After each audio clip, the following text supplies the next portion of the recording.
God has a wife, Jesus has the soul of a woman, and Eve's actions do not mark the original sin, but a crucial step towards mankind's salvation. This is the creation story like you never heard it before. This hidden knowledge was forbidden by the church and rejected from the Bible, and anybody caught with this text was put to death. This knowledge could be exactly what the world needs to save itself from division and self-destruction. What did this secret text reveal, and why was the church so threatened by it?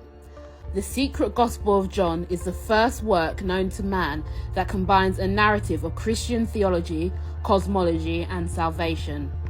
Presented as a revelation from Jesus to his disciple John, it tells an account of the origins of the universe and humanity, the nature of evil and suffering, divine masculine and feminine energy, and the path to salvation.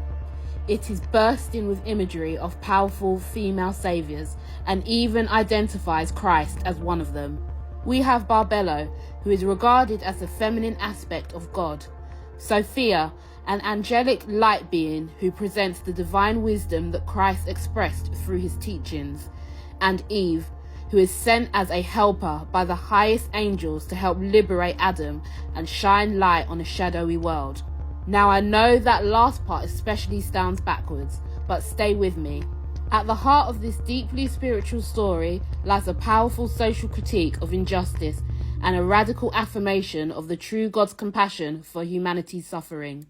The Secret Gospel of John was immediately considered heretical by the Orthodox Church. Early Christian and Roman rulers, who declared themselves the authors of the Bible, cited the Secret Gospel of John as part of their refutation of heresy. Why?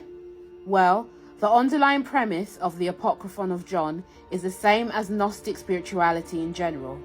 That is, that firstly, humanity has the ability to liberate itself from suffering without guidance from the church or any other religious institution.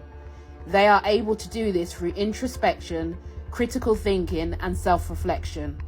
And lastly, physical things, including the world and especially the human body, are fundamentally illusions designed to confuse humanity and steer them away from that which is good for their spirits. Religious institutions wanted to keep this information from the masses because when you are trying to control a population, the last thing you want them to believe is that they are all-knowing and all-powerful. So what exactly does the Gnostic creation story say? And how does it differ from the version in the canonical Bible? According to the Secret Gospel of John, Jesus appeared to John shortly after the crucifixion and explained the true story of what happened in the beginning.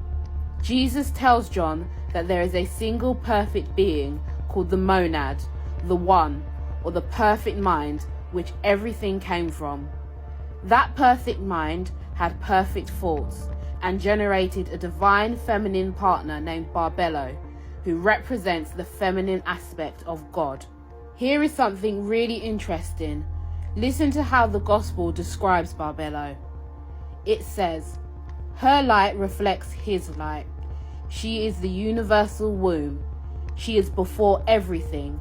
She is mother, father, first man, Holy Spirit, thrice male, thrice powerful, thrice named, androgynous eternal realm, first to arise among the invisible realms." It is saying that she is both masculine and feminine. The Gnostics believed that this was crucial for understanding the divine nature of God. Together, Barbelo and the monad emanated throughout the heavenly pleroma, which was a perfect invisible spirit realm of light and goodness. They created a group of eternal godlike beings called aeons. Examples of such aeons include intention, silence, grace, and love. The most significant aeon in this story is the female Sophia. Sophia is a goddess of wisdom and is central to Gnostic mythology. Unfortunately, Sophia made a mistake. Sophia's great mistake was that she broke the order of divine creation by acting on her own, without a male counterpart. And she produced a dark and imperfect being, which the Gnostics named Yaldabaoth. Ashamed of her creation, Sophia immediately casts Yaldabaoth out of the spirit realm of light and goodness. His disconnection from the spirit realm and the monad drives him insane. And in his hysteria, he creates a gross physical copy of the heavenly pleroma. This is the universe that we are a part of. He also produces dark spiritual beings called archons and postured himself as the god of all creation. The secret gospel of John says, because she had created it without her masculine counterpart, she gave rise to a misshapen being, unlike herself. Sophia saw what her desire produced. It changed into the form of a dragon with a lion's head and eyes with flashing lightning bolts. She cast him far from her, outside of the realm of the immortal beings, so that they could not see him.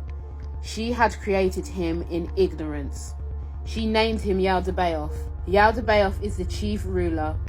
He took great power from his mother, left her, and moved away from his birthplace. He assumed command, created realms for himself with a brilliant flame that continues to exist even now.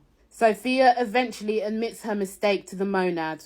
Not only did he forgive her, but the other Aeons agreed to help Sophia restore goodness to Yaldabaoth and save the inhabitants of his inferior creation from eternal suffering.